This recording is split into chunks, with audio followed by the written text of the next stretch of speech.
Hey everybody, welcome back to another episode of Restored to More. We are so excited for today's guest, Evelyn. Evelyn is a certified life coach specializing in helping her clients rebuild their self-worth and self-esteem. She openly talks about growing up in an abusive home, but kept a part of her story hidden until recently. Evelyn had started her coaching journey leading women's recovery groups focused on betrayal trauma. Still, she felt uneasy opening up about the story of her husband's addiction and their recovery together online. Feeling nudged by the spirit to talk about it, she recently began sharing their story. She has jumped in with both feet, and now her account has become one that women are flocking to every day to learn more about this addiction and the recovery journey from betrayal. Evelyn, welcome to the show. We're so glad to have you. Thanks for having me. I'm really happy to be here. You're welcome. And we already love you because we were talking beforehand, but your name is precious to us because if we ever had a baby girl, it'd be Evelyn. So we got like, oh, yeah. Before we even started the conversation. Yeah. Well, let's dive in a little bit for our audience and our listeners. Can you share with us your personal story of betrayal in your marriage? Absolutely. Well, my husband and I met when we were teenagers. I'm 2.5 years younger than him. We got married when I turned 19, and on our honeymoon in Hawaii, I went to go send an email and I found his search history full of just the worst things I could imagine. I was just floored. I was a young Christian woman. I truly believed that Christian men didn't do that. Honestly, that was my understanding, that it just didn't happen for Christian men. I believed it was a sin. And I was floored. I was completely shaken. He denied some of it and was like, I lend my computer to people. Of course, we never fully come forward with the truth. It was half truths. And it was just, it devastated me. And moving forward from that, it was just betrayal after betrayal. I would discover things over and over throughout our marriage. And at first I just tried to be okay with it. I was like, okay, well, it'll go away now that we're married. It won't be a problem. I was wrong. That pornography addiction doesn't really just go away. And the biggest thing is that it's really not about the sex. It's about this addiction and numbing a pain. And I didn't know that at the time. So of course it was very much turned inward. I had really low self-esteem already. So of course it was my fault. This must be my fault. I must be the problem. And that just continued for years until we began to face it together, which was a really challenging situation to do as young people we really weren't telling anybody about it. We were doing it all alone, and I was just broken. It was devastating. So I found out on our honeymoon. Wow. Oh, that's not ideal. ideal. Heartbreaking. Yeah. Definitely not ideal ever, actually. In the relationship, pretty much never. There's not really a good time for it. It's just not. Yeah. But I can't imagine the devastation of a honeymoon, right? Because and you guys were married at what age? I was 19 and he was 21. Wow. Yeah. So you're just this young couple in love, very similar to Charity and I. We're married at 22. Yeah. And it's like, you have this ideology of what it's going to be like. You're going to sail off into the sunset. You're going to go and have this amazing time of bonding. Obviously, sex is going to be a part of the honeymoon, and you're excited about that as a Christian person. You're thinking this is going to be great. And then you realize, like, oh my gosh, it's tainted by really betrayal. And I'm sure, Charity shared many times that she wanted to believe that it wasn't me. She wanted to believe the lies that were like, oh, it really wasn't. I hit something and it clicked, it opened up, but oh my gosh, I would never do that kind of stuff. And she's like, I think there's a part that everybody's like, I want to believe you. Like, I want to believe this isn't you. And over time, you can't deny the ongoing results and what it looks like to find stuff over and over again. What did that look like for you guys in your journey? You said you kind of did stuff on your own. Was it just you guys felt scared to open up to people? Was it like, oh my gosh, we can't share this with people? Or what was that for you guys that kept it hidden? Well, for me, it was a lot of blaming myself for it. I mean, like I said, low self-esteem. I come from an emotionally abusive home. So it was my fault. And as the wife in the marriage, I was taught at a very young age about blue balls and women's or husband's needs and what our job in a marriage is, like a very young age. And which now I know that's not a thing. That's not my job. And so I thought it was my fault. Clearly, this must be on me. If he's not satisfied, that's my fault. So I tried to do everything I could to be appealing, to, have that desire there. And for him, he was so deep in it, there wasn't a desire for me. we were both let down Mm. on our honeymoon. It was disappointing for both of us. The thing about pornography is that it's really easy. There's no relationship, there's no connection. It doesn't take any work for them, and they're going to be satisfied how they want. That's not how it works in a relationship. Yeah. So he was disappointed. This was hard. It took effort, and that's not what he wanted. So we just kind of hid in the shame of it. Mm. For him, because of the addiction, and he didn't want anyone to know. And for me, because I blame myself. When for a while we kind of tried to say, okay, well, is this normal? Is this okay? Like, we kind of tested the waters of like, what's wrong about this situation? Is it just the pornography? Okay, so take that away. Well, I'm still not okay with this happening. Yeah. We're supposed to have a like intimacy together, not separate. Yeah. So we kind of, it shifted out of pornography to like pictures of me, because I'm supposed to satisfy him, right? That's still my job. So here, do it, like, I guess, use me. And then I just felt used. And then for us, it switched then to using me in the relationship, and actually, getting rid of pornography, but using me, which is incredibly damaging. I've had many women reach out talking about marital rape. Wow. And like, is that a problem? What do you think about that? And it's like, yes, that's a problem. That's an issue. Yeah. Like, you're using the word rape. That's a problem. Yeah, seriously. Right? Like, doesn't matter if you put marital in front, it's still rape. So that's a problem. But for us, actually realizing, hey, this is a problem. And for me, I came to the realization that it was sin a lot sooner than he did. And not just like sinning against me. I was like, you're sinning against God. Like, the Bible is very clear about this. And it took him a while to realize that. And for us, there was a point where he's like, okay, well, I'm going to stop doing all of it for you. And we had a discussion of like, what if I died? And he's like, well, it would be really hard to keep, not doing that. I was like, well, then you're doing it for the wrong reason. If it's about, us and our marriage, and that's the only reason you're not sinning, there's a problem there, right? Yeah. This should be to honor God and to walk in righteousness. We're called to walk in righteousness. 2 Timothy 2:22, like, flee youthful passions and pursue righteousness, faith, love, peace, along with those who call on the Lord from a pure heart. We're called to that. Let's do that better. So that's when things started to change, when I was like, no, actually, this is sin.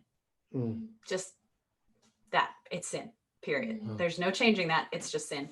And he actually says that that's the points that, like, me putting my foot down and growing in self-esteem and self-worth and holding on to that and saying, no, actually, it's sin. Period. So that caused change for us.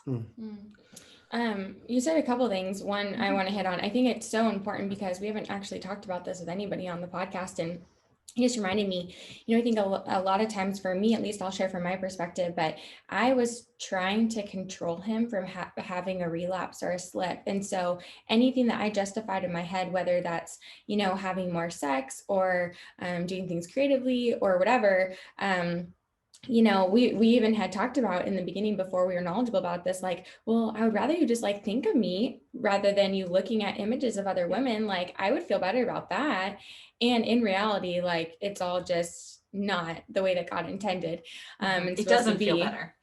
No, it doesn't. Yeah. No, but I was doing it from a standpoint of, well, I just don't want him to look at porn. So let's just use me instead. And I would love to ask you the same thing. Is that kind of, why you did that? Yes, absolutely. And I think it's very common. The book, Every Man's Battle, and the corresponding book, it openly talks about how women are sexual receptacles, that we are to be used when their temperature rises, which is an incredibly damaging perspective. Sure. Incredibly damaging. And that book is 20 years old. We've had many men tell my husband he should read it. And I don't think that's good. I actually talked to my followers about that. It's one of those books that is very damaging for the women in the relationship. We're not to be used. That's not a biblical perspective. Where does it say to just use your wives and like get what you want out of them? That's not biblical. So, I mean, that's something that a lot of women do. We are just trying to stop them from relapse. So it's like, okay, well, if I'm going out of town, I should make sure we have sex before I leave. Or he can be accountable and not look at pornography while you're Absolutely. gone. Like, yes. I think a lot of women do that, right? You've talked about that. I mean, using sex as an insurance, almost like, hey, I'm going to do this so that he doesn't do this. And in reality, it's just, man, sex was never meant to be manipulated, period. Whether it's in pornography and it's manipulated for pleasure, whether it is like you're saying, I mean, manipulated in the bedroom and it's used for, okay, like we just want to have an orgasm, but we don't care how we get there. Well, in reality, like, no, there are ways that we talk about sex being that really the epitome of intimacy. That intimacy is all the other kinds of intimacy. And I totally get that. I think what I want to hit on with what you said is the addicted sex part, right? And people have different terms for it, but I openly share a lot that's what a lot of our marriage was. I had erectile dysfunction at the age of like 23, 24 years old. And it was like really hard because I'm trying to not think about everything that I've seen in my own brain, but at the same time, let's get real. Sex in the bedroom isn't going to happen unless I am thinking about those things. So now I'm in this weird limbo of like, okay, I'm going to go there mentally just to do what we have to do. And then I'm going to try to like pretend like, oh yeah, I was actually making love to you. And it was really you, but it wasn't you at all. And so there is this incredible shame that us guys feel when we are, yes, we're really having sex. We're not making love. We're having sex. It's a transaction. And I think deep down, you women are so intuitive. You're so in tune with your spouses and with everything that you know something is off. Like even though there might be pleasurable moments in intercourse, it's still like, wait, what's happening is not what it's meant to be. And you guys felt that. I know Charity multiple times says she felt that. And it turns into that and turns into, well, we still have sex and I don't know why my addiction is not gone, but it's become a transaction versus an intimate moment where we both want to be together and there's this love together. And it's not uncommon. It's unfortunate what your husband went through, but it's not uncommon that us guys have an intimacy disorder and we just don't know how to love our spouse or how to love somebody else because what we've seen, and I love that you hit on this, it's so fake. They're actors. They just get in a room and they have sex and they act like they enjoy it. I mean, if you actually ever watch interviews with these people, they say most of them are on drugs, most of them are on alcohol, most of them are faking it. And if you don't act like you're enjoying it, you get fired and you're not called back. And so you have to pretend that what you're seeing is pleasurable. Well, our brain doesn't know the difference. Our brain sees it and goes, oh, that's what is nice. In reality, we don't know if they're in pain. We don't know what kind of abusive backgrounds they have. We don't know if what they're going through right in that moment feels abusive, but they can't show it. And so we take that into our own bedroom and our brain says, this is what's enjoyable. And the saddest part about that is that I know I can speak for guys around the world that we feel horrible because we know what we're doing isn't right. And we know that we are using you to have sex. We're trying to connect sexually and we just don't even know how. And our brains are so messed up and they're so mangled, but we have no idea how to truly love our spouses the way Christ says to love them like he loves the church. We have no idea how to have a self-sacrificial love in that area or be intimate in that area. And I'm grateful you shared that because I think everyone needs to hear that we want to get better. And your husband is an example of that he wanted to get better. And he was willing to go through and endure a recovery process to get there. And I think that's amazing. So what did that look like for you guys to start off on that journey of recovery? What did that look like for you guys? Well, I want to touch on that for a second. He has said this is the hardest thing he's ever had to walk through. And then when we started walking through the recovery from like the intimacy struggles and addiction thereof, he was like, okay, no, I was wrong. This is the hardest thing I had to walk through. I mean, it's all encompassing. But the other thing is it's a guilt and shame cycle, right? So recognizing that this isn't about the sex, it's about numbing a pain. And the problem is that when you numb one pain, you numb all of your emotions. We talk about how the addicted brain has literal holes and parts in it that are not working. Predominantly in the empathy centers, they're lacking in empathy. So it was really hard for him to understand that this hurts. It's like, well, I'm not hurting you. Like, why should you have a problem with this? So that took a long time to walk through of like, hey, actually, no, I really do have a problem with it. And it is really hurting me. And a lot of men don't realize that, pornography use in general has really negative effects on relationships and even your spouse's confidence. They don't even have to know that you're doing it and their confidence drops. And so does theirs. And we just recognized that it was his traumas from his childhood and in Pure Desire Ministries was one of the things that we used to walk through some of our recovery, and they talk about wax and lax. And with wax, it's the big traumas, the things that really knock you over. And with lax, it's like a slow, steady, depleted lack in your life. So we had to recognize like what things were going on, what trauma he was trying to numb and not face. And when we did that, I mean, I also had to do that and deal with my own recovery and figure out what that looked like so that I would stop being codependent. But for him, he had to heal from those things and then heal from the different ways that he was numbing his pain and learn how to actually face the pain. That was a hard point in that, where he was like, I am struggling. I am stressed. I'm tired. I'm not doing okay. And I actually have no idea how to help myself. Yeah. Never done it before. Yeah. All I've ever done is pornography. So, or video games, they're tied, gambling, all sorts of things. Anything where you can get a hit of dopamine. They're like, oh yeah, I'm gonna stop pornography, but I'm gonna play video games a ton, which is not a good idea. But isn't it wild how many things our culture has created that have the dopamine hit? Everything from Instagram to Facebook to food to fast food to highly processed food. You know, the video games, the Netflix. I mean, how many different shopping, online shopping is a big one. I mean, Amazon, in my opinion, is one of the wealthiest people who exist in the world, because he's targeted a market that says, you know what, hey, you're not doing things worse, and online shopping is culturally accepted, right? How many of those things are culturally accepted? And all we're doing is we are still finding ways to numb versus walk in healing. And I love it on that. Oh, go ahead. We don't really teach people how to do that, right? We don't actually teach people how to face their emotions. Honestly, that's a huge part of what I do in coaching, where I'm like, hey, actually, that's not a healthy way of handling things. Let's try something better. And a lot of people, you know, we hear the culture of like self-care and self-love, and I even talk about it, but I'm really not talking about bubble baths and, you know, having a spa day. It's like actually facing your crap every single day, because we should.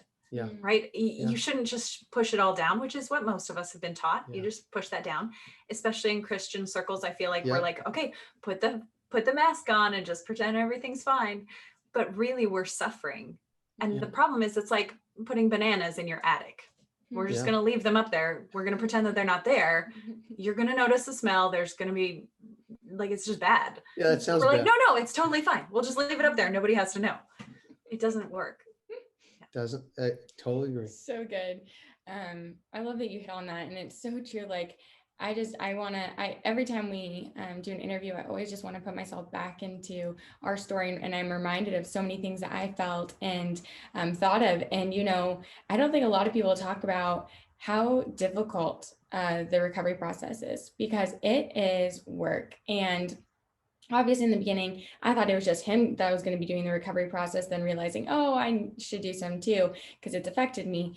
And not only was that hard, but now I am now coping with my own trauma, and now he's coping with his trauma. And you have two trauma adults that are pretty much like back in their childhood, living together with children. And I was like, I remember one time, because again, like we're talking about, he hadn't learned how to cope healthily with his high emotions. So here he is, high emotions. He doesn't want to run to porn. And so they're just out in the open, and I'm getting triggered. And I'm like, I remember literally thinking inside of my head, I was feeding our baby, and I'm like, man, today I would just like for him to look at porn, because it'd be better for him or for me, if he could just like be cool, calm, collected, and then we could just go back to normal. When in reality, I obviously didn't really want that, but I think that just symbolizes, it just symbolizes how difficult really the recovery process is, that you don't even realize, because you are literally digging up old wounds, old roots, beliefs, everything. And that may even be a reason why people don't want to start the recovery process, because they don't even want to go there, because it's going to be so deep. But in the same time, I do want to share this. I'm so glad that we did, because our relationship would never be where it's at. Totally. So I love that you just shared, you know, the recovery process was, and it is revealing, and it's hard, and it's work. Can you share a little bit about, you know, you talk about the guardrails that you set up to bring safety back into your relationship. Can you hit on those a little bit? For sure. We, one of the things my husband started right away is that he never brought any electronics in the bathroom. He never brought electronics in our bedroom. We just don't have them in there. He doesn't play video games or games on his phone. He had a lot of those, like the time wasters that are dopamine hits. And he just got rid of all of that. He found that he actually feels really lonely after playing video games. I get that comment a lot, where people are like, but that's what my husband likes to do. And it's like, okay, what else could he like to do? It's not a great choice. because it is very addictive, and it really does trigger feelings of loneliness, which often lead to pornography. Yeah. Right? Those addictions go hand in hand. So he just started moving away from all of those things. He doesn't have relationships with women outside of our friendships as a group, and things like that. Like, he started putting them in place. As we started dealing with the love addiction side of things, we started saying, well, I put my foot down and I said, I will not be having sexual intimacy unless we've had other intimacy. Yeah. Like, that's So just good. it. That's how it's supposed to work. So I'm not going to force myself, because that's not actually showing you love, and you're not showing me love. So that's not going to happen anymore, which was real hard. That was probably the hardest bet. point in our Oh, yeah. relationship, because neither of us really knew what we were doing, but we were trying to figure it out. And there was a huge learning curve there. But now on the other side of that, when he has a relapse, it's like bumping up against a guardrail that's miles away from pornography. So the other day, even, he was really stressed, and I could just tell that he was stressed out, and he was like snippy and all these different things. And I was like, hey, have you done any of the things that help you cope? And he's like, oh, I haven't for a week.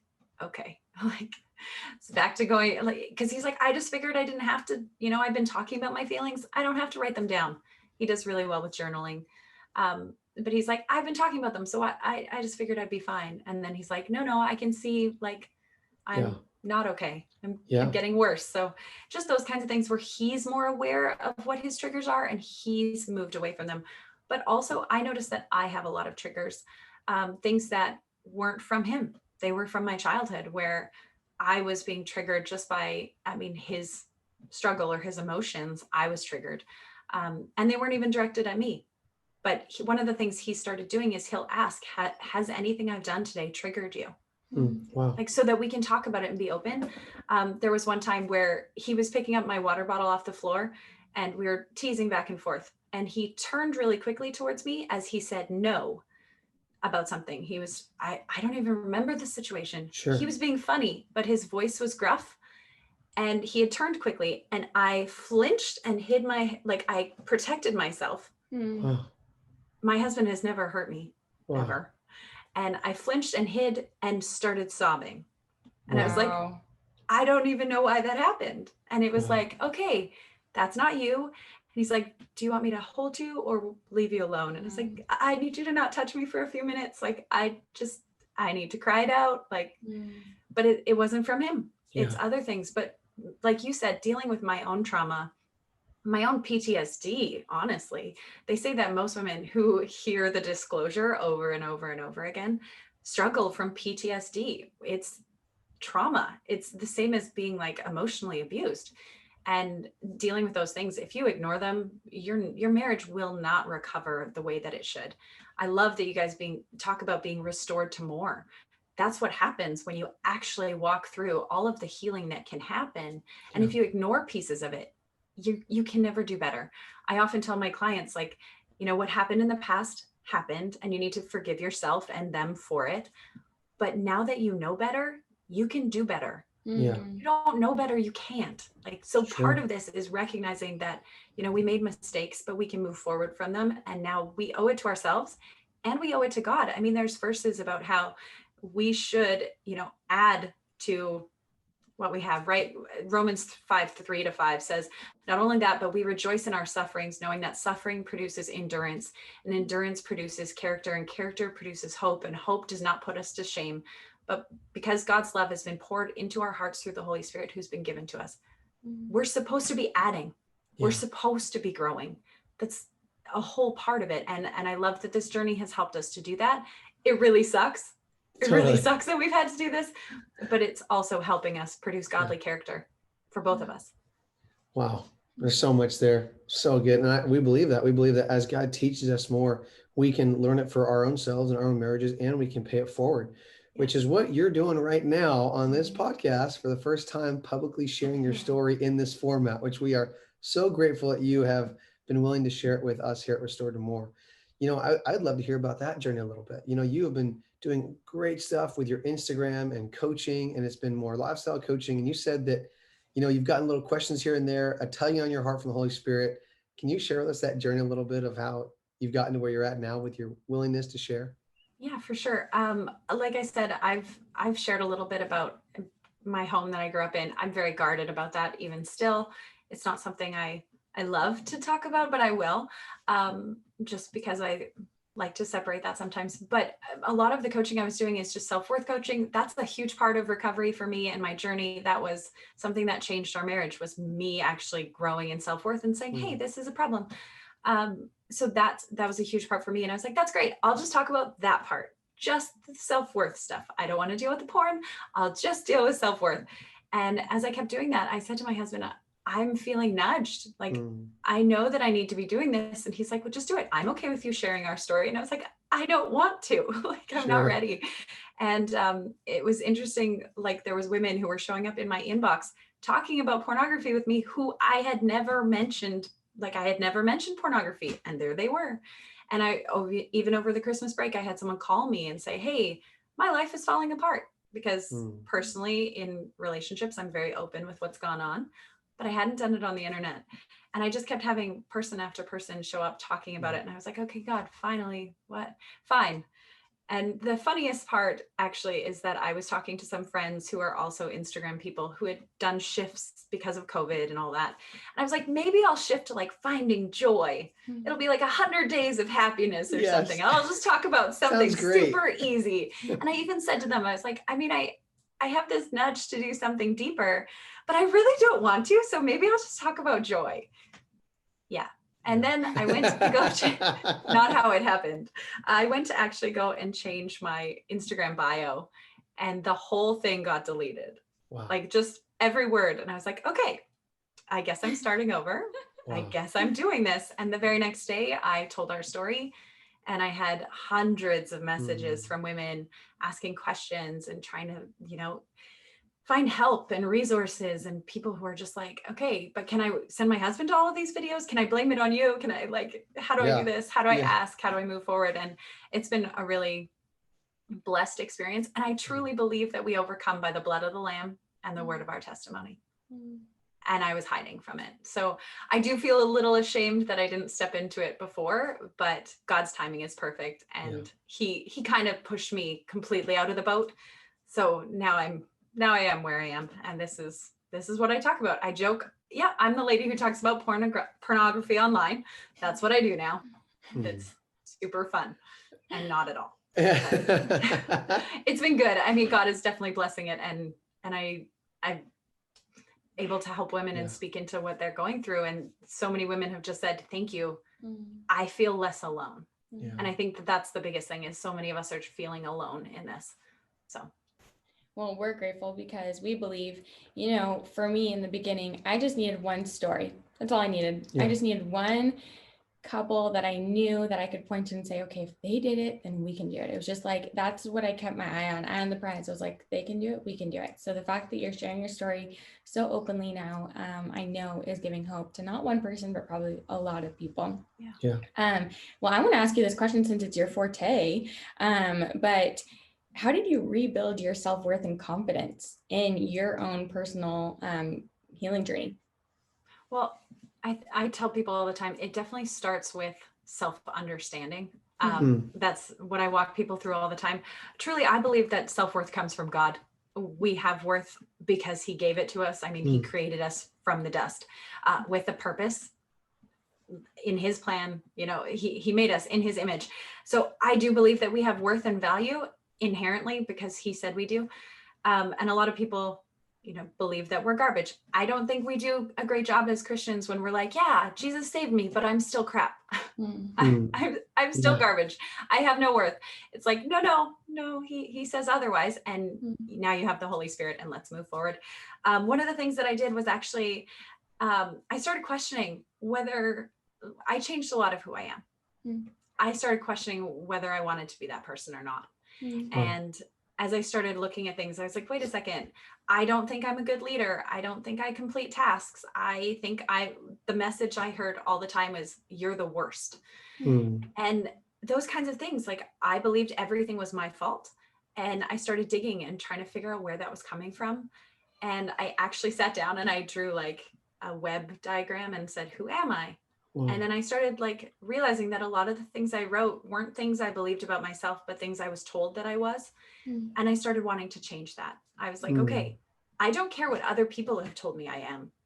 I care what God has told me I am and who I believe God created me to be. Mm. Because I think we lose sight of that, right? I do believe God formed me in my mother's womb.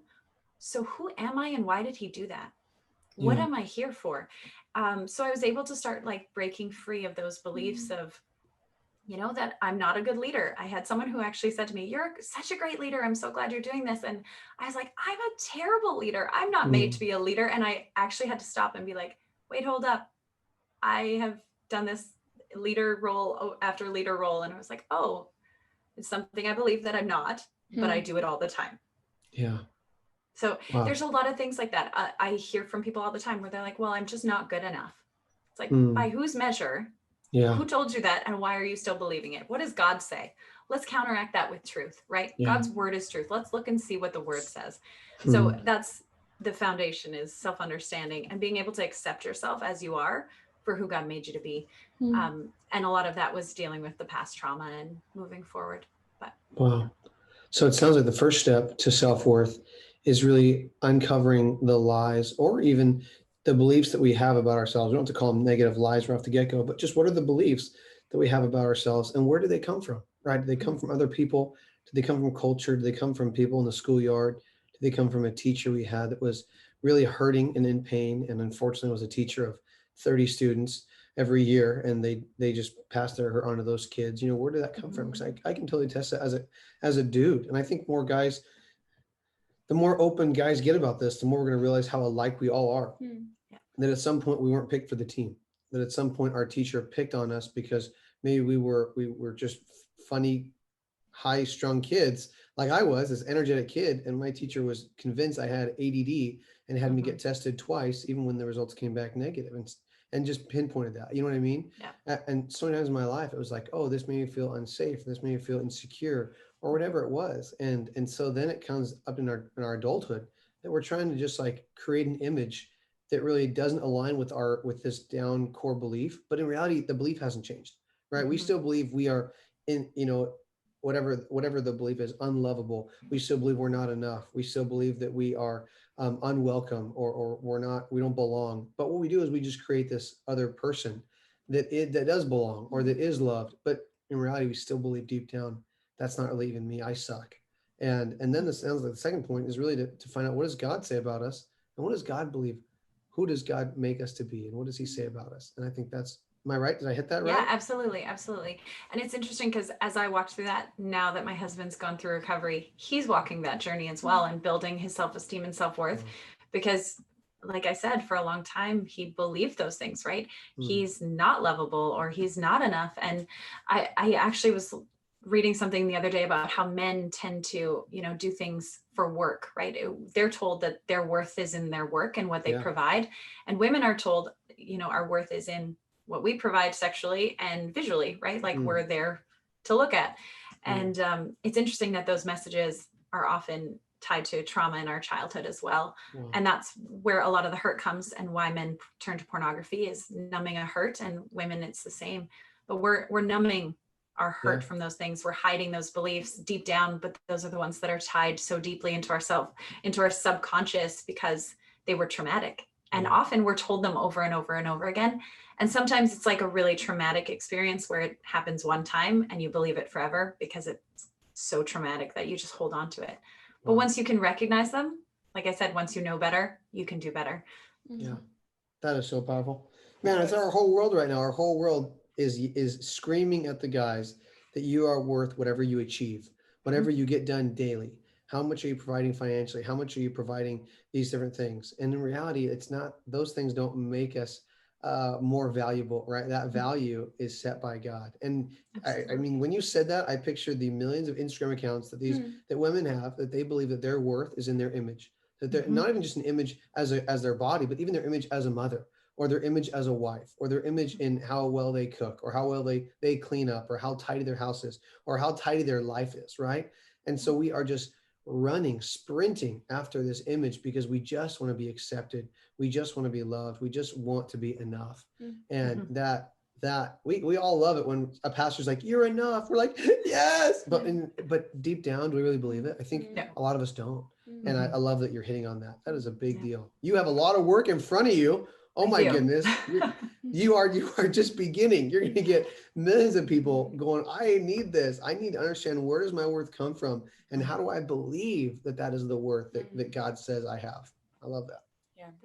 There's a question that I love to ask clients and just people in general. It's, what if everything was taken away? What would you have then? What would you still have that's of value? And that's truly the measure of our self-worth. If everything else that we're using to find value, our jobs, our family, our home, our clothing, our whatever, how we help people, serve people, our role in the church, if those things are gone and it's just you, what do you have that's of value? And oftentimes people are like, nothing. Like, and then they panic because they have nothing. But that's a sign of how low their self-worth is.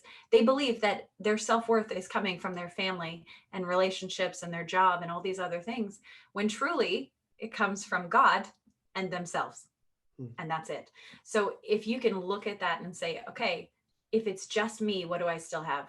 Yeah. I mean, you should still have all of the promises that God laid out in the Bible. You should still have that relationship with God. You should still be able to have worth and value and things that you bring to the table because God created you with them. But most of us don't see it. So. Yeah. Well, this stuff is so good and it's so crucial because especially for recovery. I mean, my goodness, everything that we're talking about, you're talking about personal healing. And when we're able to do that, it gets, especially for the wives, I'm just going to speak from my perspective, but it got my eyes off of Clinton and what he was doing and how can I control the environment? How can I control him? How can I prevent this? And, I'm nervous, if we're going to go into a city that I know, just, it just prevents all of that because you first, we're talking about you first need to be grounded. Because if you are not grounded, then everything around you, when you see something, it's just going to blow you down. It's going to tear you apart. You're going to fall down. And I have a lot of women who reach out to me and say, well, what about this? And what about that? And I'm like, but what about you? Like at the end of the day, like, who are you? Yeah. Where does your value come from? And I just think that is so crucial to the very beginning stage of healing so that they can be grounded so that when everything else seems weird, unsafe, unsteady, at least you know where your strength comes from and it's in Christ alone. You can't put your trust in him. You need to put your trust in Christ. Yeah. And I have a lot of women who ask me saying like, how can I trust him again? And yes, there is, things to do to rebuild trust, 100%. But really, are we first putting our trust in Christ? Because that's where we're going to stay firm and confident. So what you're saying, I just think is so powerful. And I feel like what you're saying is like that there is restoration for the husband and the wife, even outside of reconciliation. We talk about that a lot, that not every marriage is going to have reconciliation between the husband and the wife, but we still believe there can be restoration in each individual person. And I think that's what I hear you talking about, that regardless of where the relationships are at, these women and men that can be reaching out to you, asking about self-worth isn't always so they can help their spouse. It's so they can find healing in their own heart and in their own relationship with God. Is that right, Evelyn? Absolutely. Absolutely. And I think it really does. I talk about how self-worth is kind of this thing that affects everything, right? I mean, if we can look at it and take a step back, it's like, okay, well, I'm going to do better in my marriage and all of my relationships if I'm not looking for validation from them because I don't need it. I don't need their external validation. I know that nothing outside of myself and God can change my self-worth. So I don't need anybody to fix that for me. It changes the amount of codependency you have with not just your spouse, but with anyone. And you stop looking for that in all the wrong places, which is what pushes us towards, the negative, sinful things anyway, right? We're, being our own God. We're trying to fix those things on our own. And that's just not what we're meant to do. And what I hear you saying, I just got to hit on this last thing. We'll wrap up. But it's like, I think we talk a lot about how in the middle of recovery, or the very beginning at least, I'm realizing all these inner core beliefs, these childhood, maybe small t traumas that I were affected. But at the same time, and I want to be careful here. I'm not saying that the wife also has issues that are related to the man's addiction. But let's be real. All of us have issues, right? Outside of pornography, outside of addiction, all of us have probably childhood traumas that we've probably never dealt with. And so for you, Charity, it was like, your therapist first got you to a place where you could breathe because that was important. And then she said, Charity, are there any things in your childhood that could be enhancing the pain of what you're going through? And I remember you being a mess emotionally too. I mean, right? We can talk about how your therapist gave you a journal and said, why don't you write some stuff down that hurt you? And that journal, I don't think you've ever filled it out. I think it still has like one thing filled out and you're like, no, like that's not for the time because that's what happens, right? That's what I hear you saying too, is that yes, okay, I'm not deflecting that us as the guys, if we're the betrayer, have to do a ton of work to even rebuild safety. And there could also be traumas of our spouses that what they're going through is enhancing the pain because they've also never dealt with this pain of really the self-worth issues and things like that. Absolutely. I think that so often we want to deflect it onto our spouse, right? It's all his fault. This is entirely his fault. And it is, but also you have your own crap to deal with, right? We're not apart from it. And I think that we can both serve one another in doing better in this, right? He's going to try, like if he's willing to try to fix his problems, shouldn't you try to fix yours too?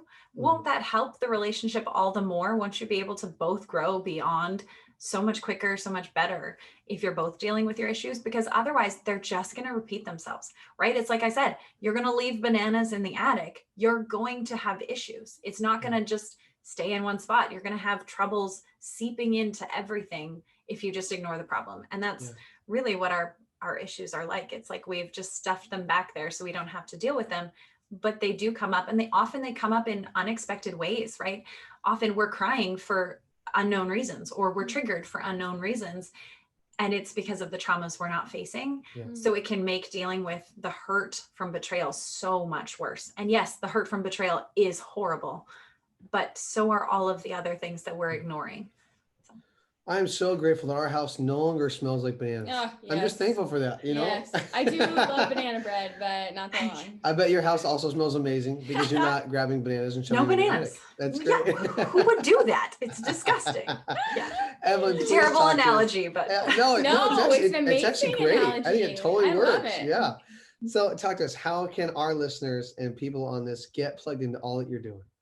Well, I'm on Instagram at Hey Evelyn James. That's where I do a lot of my little quick Q&As, or like I try to put up a question box every day to answer things. People can reach me in my inbox there. But also I'm doing workshops. It'll be like once a month that I just put out a specific topic and they're welcome to join. I have a new course that I'm putting out called Protect and Prepare. And it's all about how to raise your kids so that this is not something that they're going to fall into. I mean, 60% of children are searching for pornography online to learn more about sex. Like that's terrible. And Pornhub has their own, sex education part. That's terrible. We should not be letting our kids do that. And we're doing a disservice to them if we're allowing that to happen. So I want to help people be prepared so that they can actually be proactive and not fearful, because there's a lot of horrible statistics out there that just show how devastating this issue is. And the best way to face something is to know more about it and to prepare. If we don't prepare, we're just planning to fail. So that's what I'm working on next. It'll be the Protect and Prepare program. And then there's also going to be other workshops. So I also do one-on-one coaching, but that's normally not just for pornography addictions. It's self-worth and all of the other side of that. So Wow. Well, we feel so blessed. I'm just in awe and amazement of how much we went over today. And also just like how meaty and good it was. Like, I know that there's a listener right now that was like, I need to hear the things that we talked about. So just thank you so much for being with us today. We are so grateful. Yeah. Thank you for having me. You're welcome. It was awesome. We're so grateful for everything you shared. Thanks.